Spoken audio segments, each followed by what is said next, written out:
જય માતાજી બધાને। આજે બનાવીશું આપણે બ્રોકલી અને બદામનો સૂપ, જે તમને લગ્ન પ્રસંગમાં અથવા તો રેસ્ટોરન્ટમાં પણ જોવા મળતો હોય છે।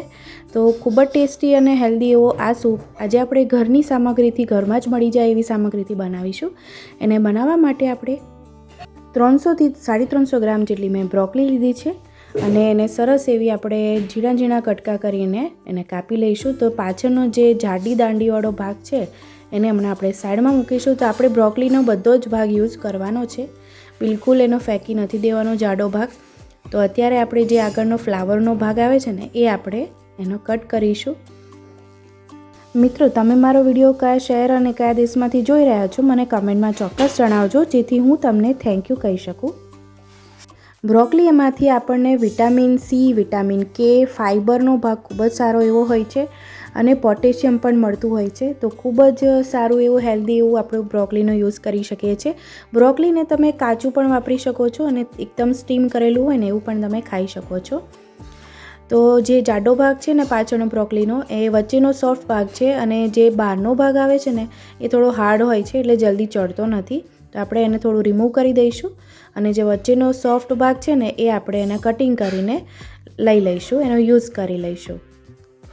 તો બ્રોકલીમાંથી સારા પ્રમાણમાં એવું ફાઇબર હોય છે અને આયર્ન પણ હોય છે, જે આપણા હેલ્થ માટે ખૂબ જ સારું હોય છે। તો બ્રોકલી જેને આયર્નની કમી હોય ને, તો એ આ સૂપ પીશે ને તો ઘણો એવો ફાયદો થતો હોય છે।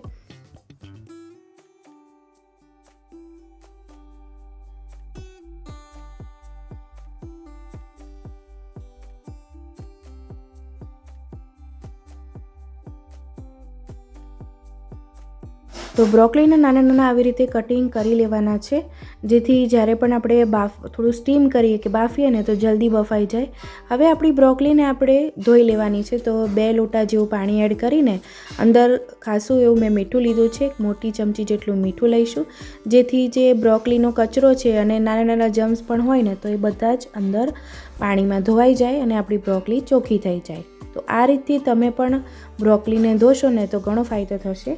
હવે બીજી બાજુ આપણે એક નોનસ્ટિક પેન અથવા તો કોઈ પણ કઢાઈમાં મેં બટર લઈ લીધું છે અને થોડુંક એવું ઘી લીધું છે।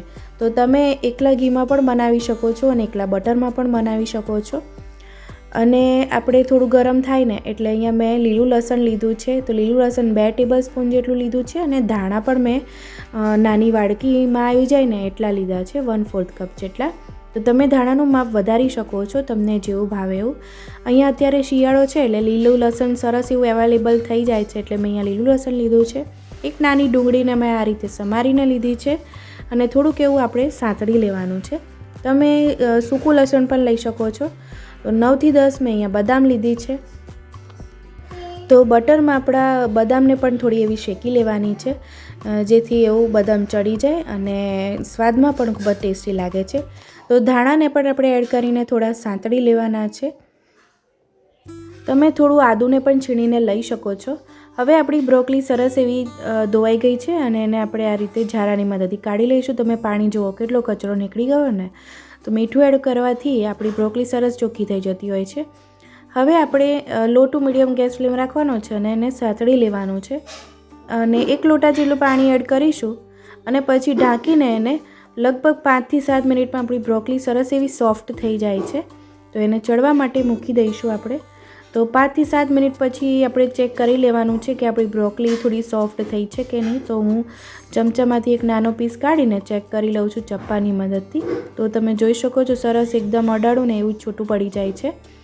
તો હવે આપણે એને કાઢી લઈશું, ઝારાની મદદથી પાણી બધું રિમૂવ કરી લઈશું અને આને આપણે મિક્સરમાં ક્રશ કરી લઈશું। હવે કઢાઈમાં આપણે ફરીથી જે પાણી બ્રોકલીનું બાફતી વખતે વધ્યું હતું એ લઈ લઈશું અને ક્રશ કરેલી બ્રોકલી આપણે એની અંદર એડ કરી દેવાની છે। થોડું પાણી પણ એડ કરવાનું છે। તમને જો પાતળું સૂપ ભાવતું હોય ને તમે પાણી વધારે એડ કરજો। મને થોડોક જાડો હોય ને ઘટ એવો સૂપ ભાવે છે, એટલે હું થોડું ઘટ રાખું છું। મિક્સ કરીશું અને સ્વાદ મુજબ મીઠું એડ કરવાનું છે અને એકદમ ફ્રેશ હોય ને મરીને આપણે જ્યારે આ સૂપ બનાવતા હોય ને ત્યારે જ ખાંડીને એડ કરવાનું। તૈયાર જે મરીનો પાવડર આવે છે ને એમાં એટલો ટેસ્ટ સારો નથી આવતો। ઘરે જ આપણે મરીને ખાંડીને અડધીથી 1 ચમચી તમને જેવી તીખાશ ભાવે એવી એડ કરી શકો છો। તો તૈયાર છે આપણો બ્રોકલી અને બદામનો સૂપ. ખૂબ જ ટેસ્ટી અને હેલ્ધી છે. તમે એકવાર ચોક્કસ ટ્રાય કરજો. તો ડેકોરેશન માટે હું અહીંયા થોડી બદામની કતરણ એડ કરું છું. તૈયાર છે આપણો બ્રોકલીનો સૂપ. તમે એકવાર ચોક્કસ આ રીતે ટ્રાય કરજો અને મને કમેન્ટમાં ચોક્કસ જણાવજો કે કેવો બન્યો. આવજો.